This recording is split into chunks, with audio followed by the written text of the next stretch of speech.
अस्सलाम वालेकुम व्यूअर्स, आपका होस्ट डॉक्टर जावेद एक मरतबा फिर आपकी खिदमत में हाज़िर हुआ है। तो आज बैठे बैठे मुझे ख़्याल आया हाउस जॉब के साथ क्यों ना मैं अपने पार्ट 1 की तैयारी कर लूँ। तो मैंने सोचा कि मैं अपने पार्ट 1 की तैयारी करता हूँ तो डेली जो मैं रिव्यू किया करूँ तो आप लोगों के साथ शेयर कर लिया करूँ, ताकि आप लोगों की तैयारी अच्छी हो जाएगी और मेरी भी तैयारी अच्छी हो जाएगी।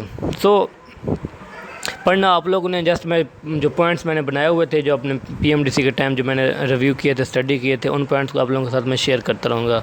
तो आप लोगों ने उनको फिंगर टिप्स पे रेडी कर लेना है। सो स्टार्ट करते हैं हम बायोकेमिस्ट्री से।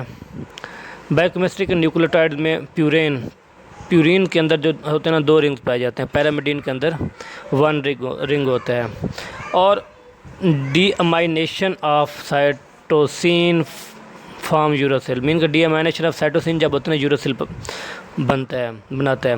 डीअमाइनेशन of adenine form hypoxanthine, deamination of guanine form xanthine और deamination of 5 methyl cytosine form thymine. तो ये पॉइंट्स इसमें एक कदम सी को वो देगा, लाजमी देगा। Uracil found in RNA and thymine in DNA। Uracil जो RNA के अंदर पाया जाता है और थायामीन इन DNA के अंदर पाया जाता है। Methylation of uracil makes thiamine, ठीक है। तो पूछ सकता है कि मिथाइलेशन ऑफ यूरोसिल की वजह से क्या बनता है। तो amino acid necessary for purine synthesis, last time भी MCQ आया हुआ था, PMDC का मोस्ट फेवरेट MCQ है। Amino acid necessary for purine synthesis के अंदर से आपने याद कर लेना है कि 3 हैं। GAG पूछ सकता है अमाइनो एसिड कौन से अमाइनो एसिड हैं जो प्यूरिन सिंथेसिस के लिए यूज़ होते हैं। ऑप्शन देगा, प्यूरिन देगा, बाकी 3 और दे देगा। ग्लाइसिन, अस्सलाम वालेकुम, अस्पार्टेट और ग्लूटामिन। उम्मीद है कि आप सब खैरियत से होंगे। तो ये मोटी मोटी चीज़ें जो मैंने रिव्यू की थी उस टाइम आपकी खिदमत में आई हाजिर होप कि हुए आप हैं। लोग भी इससे आज फ़ायदा मेरा उठाएंगे। टॉपिक वो इंटरनल मेडिसिन तो आगे आया जाता है के हवाले से है कि अपने एडिनोसिन डीअमाइनेज कैसे तैयार करना है। तो मैंने अपनी पिछली वीडियो में पहले आप लोगों को बताया है कि रिक्वायर्ड जो होता है ना, फार्मा और regeneration of adenosine and deoxyadenosine. अगर आपकी फार्मा एंड पैथो अच्छे एडिनोसिन डीअमाइनेज देन आप इंटरनल मेडिसिन को इजी ग्रैब कर रिक्वायर्ड सकते होता हैं। है degradation of adenosine and deoxyadenosine. Case study यानी कि आपकी इन ADA डेफिशिएंसी, पता है अगर ADA डेफिशिएंसी होती है इजीली आप केस इंक्रीज होगा DATP, तो मेरी आप ATP सबसे इंक्रीज गुजारिश होगा है व्हिच लीड्स स्टूडेंट जो पार्ट 2 की तैयारी लिम्फोटॉक्सिसिटी स्टार्ट करेंगे अभी, जिनका part 1 one of the major cause of autosomal recessive disease जो है ना SCID, वो है फार्माकोलॉजी को ओपन कंबाइंड करें, वहां से पैथोलॉजी और फार्माकोलॉजी अच्छे तरीके से कर लें। जब आप यहां से अच्छे तरीके से कर लेंगे फिर क्या करेगा, लीड लिम्फोटॉक्सिसिटी CK2 ओपन कराएगा। जितने भी मेजर सिस्टम कॉज है ना है ऑटोसोमल रिसेसिव, वो आपने CK2 से कवर करने, अगर आप CK2 उसके से बाद कवर नहीं कर लीशनियान सकते, सिंड्रोम, आपको टेंशन हो रही है, लीशनियान सिंड्रोम जो होता है ना, पेशेंट आएगा सिम्स के नोट्स बहुत अच्छे लिखे हुए हैं। ठीक है, आपने कैसे याद करना उसका, नहीं आप उसके अंदर कौन कौन से सिम्टम्स पाए जाएंगे जब पेशेंट आता है, तो उसके अंदर कौन से मतलब जाएंगे। उसमें होगा हाइपरयूरेसीमिया, गाउट होगा, मीन के अगर आपकी 2 चीजें एग्रेशन हो गया, सेल्फ इंटरनल म्यूटिलेशन मेडिसिन अच्छी होगा, हो जाएगी इंशाल्लाह। और इंटेलेक्चुअल डिसेबिलिटी, रिटार्डेशन होगा, डिस्टोनिया होगा। बस मेरा कहने का यही मतलब था कि आप लोग बस तैयारी करें, जितने हो सकते हैं आप तैयारी करें। जब आपके पास केस प्रेजेंट हो सकता है कि एक बच्चा है वो दिनों आपके में पास डेट आया, अनाउंस हो जाए, so don't waste your time. Finger, अगर आप लोगों को मेरी वीडियो पसंद आई, ठीक है, उसकी फाइंडिंग के अंदर ये हाइपरयूरेसिमिया पाया जाएगा, गाउट पाया जाएगा, ताकि मजीद आने वाली वीडियो से फायदा उठा म्यूटिलेशन होगी और इंटेलेक्चुअल डिसेबिलिटी या डिस्टोनिया होगा, ठीक है। और इसकी ट्रीटमेंट हम क्या देते हैं, एलोपुरिनोल और फिबॉक्सिस्टेट। जो फर्स्ट लाइन है वो एलोपुरिनोल है और सेकंड लाइन में हम क्या देते हैं, फिबॉक्सिस्टेट देते होते हैं। तो इंशाल्लाह आई होप कि मेरी गाइडलाइन आप लोगों के फ़ायदेमंद साबित होगी इंशाल्लाह। उसके बाद आ जाता है म्यूटेशन। म्यूटेशन में हमने क्या करना है, सवेरिटी ऑफ डैमेज, मीन के साइलेंट जो है ना वो लेस होगी मिस सेंस म्यूटेशन से, मिस सेंस जो है ना लेस होगी नॉन सेंस, और नॉन सेंस जो होगी ना फ्रेम शिफ्ट म्यूटेशन से। Transition mean purine to purine या पैरामिडीन टू पैरामिडीन। जो ट्रांसवर्जन है ना, प्यूरिन ट्रांसफ़र हो जाएगी पैरामिडीन में और पैरामिडीन जो हो जाएगी प्यूरिन के अंदर। तो साइलेंट म्यूटेशन किस में पाई जाती है,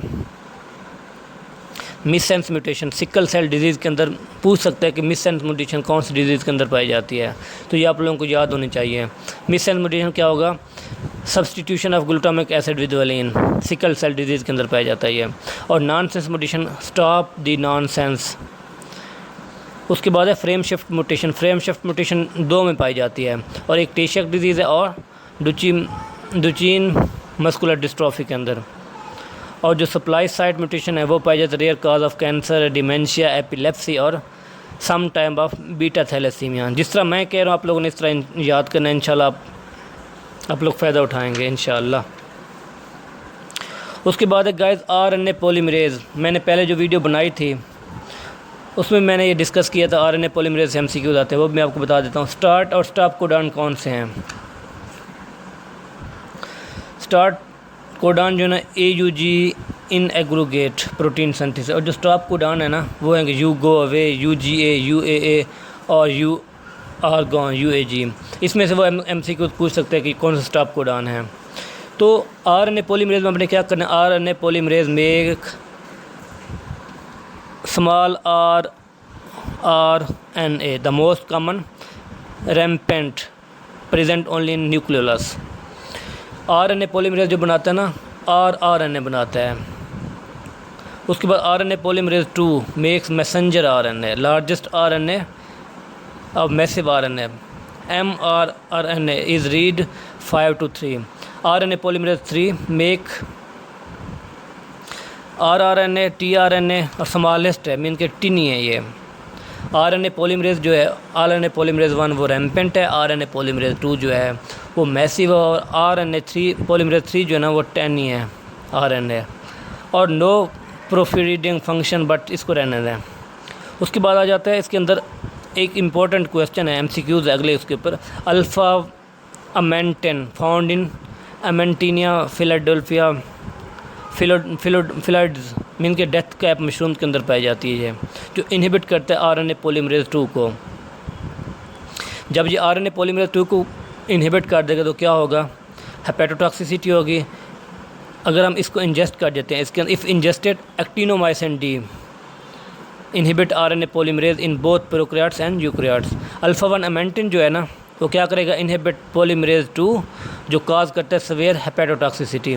अगर हम एक्टिनोमाइसिन डी इनहिबिट कर देते हैं वो आरएनए पॉलीमरेज़ होगा in both prokaryotes and eukaryotes. Prokaryotes के अंदर क्या पाया जाता है, RNA polymerase makes all 3 kind of RNA। रिफेम्पसिन inhibit DNA dependent RNA, इसका क्वेश्चन आएगा। मैकेनिज्म ऑफ एक्शन में पूछ सकते हो कि रिफेम्पसिन का मैकेनिज्म ऑफ एक्शन क्या है, वो क्या करके इनहिबिट DNA डिपेंडेंट RNA।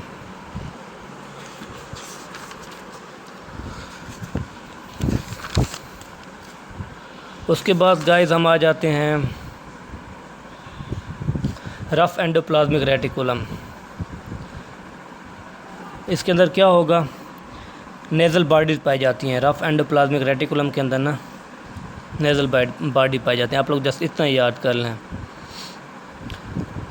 उसके बाद है गाइस साइटोस्केलेटन एलिमेंट। मैक्रोफिलामेंट किस में पाए जाते हैं, इंटरमीडिएट किस में होते हैं, और माइक्रोट्यूब्यूल्स किस में पाए जाते हैं। जो मैक्रोफिलामेंट्स हैं ना वो पाए जाएंगे मसल कंट्रक्शन में, उनका जो फंक्शन है साइटोकाइन्स करता है। एग्जांपल कौन से, एक्टिन हो गया, मैक्रोविली हो गई। इंटरमीडिएट जो है ना मेंटेन सेल स्ट्रक्चर करते हैं, उसमें वेमेंटिन, डेस्मेन, साइटोकेराटिन, लेमिन्स, गिलियल फिब्रिलरी, एसिडिक प्रोटीन, ये वाले। उसके बाद मैक्रोट्यूब्यूल जो है ना मूवमेंट करते हैं, मूवमेंट कराते हैं और सेल डिवीजन करते हैं। सीलिया हो गया, फ्लैजिलिया हो गया, माइटोटिक हो गया, स्पेंडल हो गया, ये चीज़ें। उसके बाद गाइस हम आ जाते हैं सीलिया स्ट्रक्चर के अंदर। सीलिया स्ट्रक्चर, इसके अंदर एक डिजीज़ पाई जाती है जिसको हम कहते हैं कर्टागनर सिंड्रोम।